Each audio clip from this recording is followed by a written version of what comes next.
You know, they say that the key to good magic is to keep it simple. Well, here's a very simple magical illusion with, of all things, a key. Yeah, the key to keeping it simple. Get it? All you have to do is follow the key. Or should I say, follow the money. The trail of money. Yeah, that's a silver dollar. A Morgan silver dollar. It's real, just as the key was real. See what I mean? It's real once again. Nothing up the sleeve. I'll do it one more time.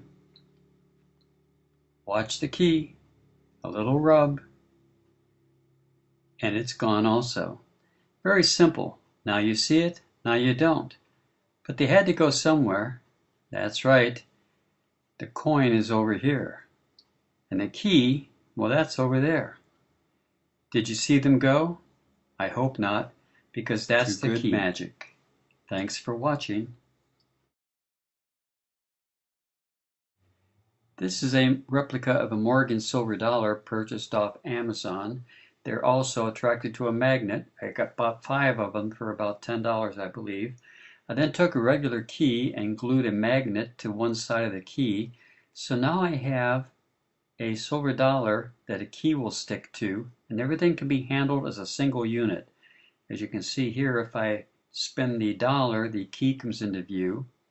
And if I spin the key, twirl it downward, then the silver dollar comes into view, making it fairly easy to change a key with a wave of the hand into a silver dollar. You can then go into a partial Ramsey subtlety, keeping a key hidden as you show the silver dollar front and back.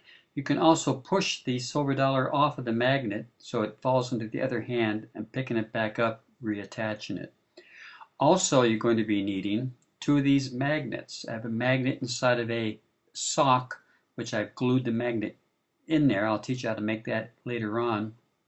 But right now I have a sock band on each arm. There's a magnet inside of each one. I'll show you how those are made a little bit later on.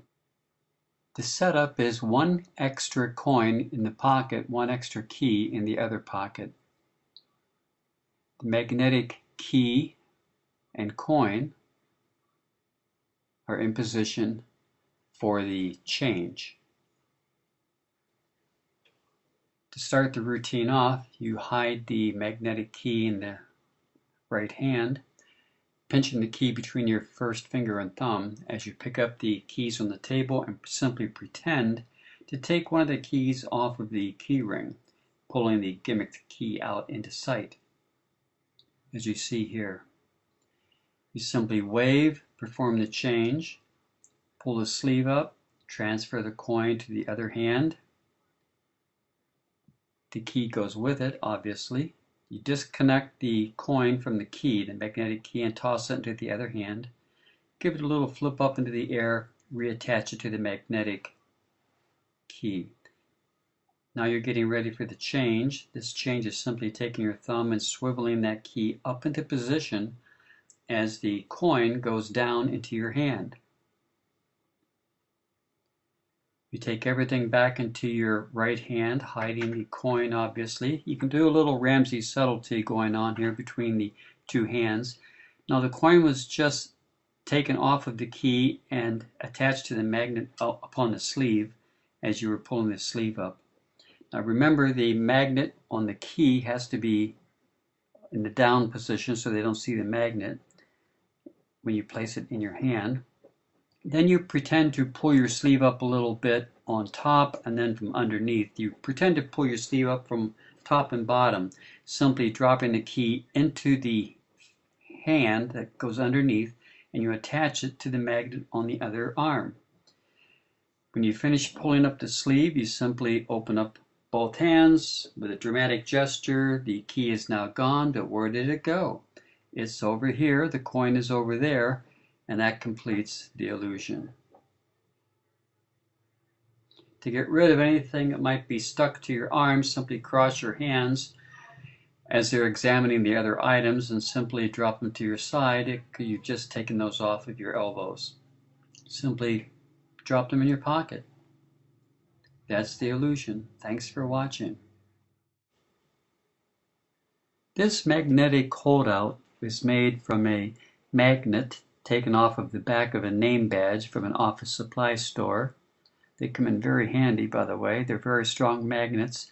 You take an old sock, which you're going to cut up, cut the band off of the sock. You fold the sock over so, as you can see here, the magnet has a little bit of an edge on the left and right, which is available.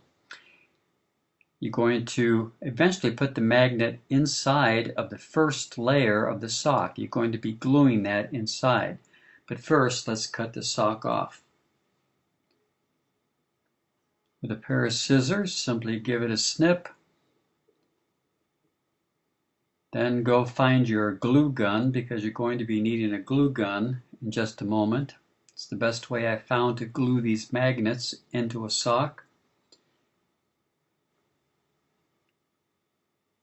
Next, you want to turn the sock inward upon itself, so it's about half of the length that you've cut it.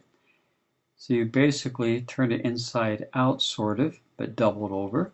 So now you have 4 layers. But actually, the very first layer is lifted up, as you can see here, and that is where the magnet is going to be glued using your glue gun. Now the glue gun is the best way to do this that I found. Just a little bit of glue goes a long way. So you want to open up the first layer. You're going to position the magnet so it's centered on the inside of the top layer of the sock. A little bit of glue. And you're almost done. Simply take the magnet, place it underneath the very first layer of the sock, press down with your thumbs, and from here it's all done. Let it dry for about 2 minutes and you're ready to go. You simply slide this sleeve of a sock, up your arm to about your elbow so that the magnet is positioned underneath, as you can see here.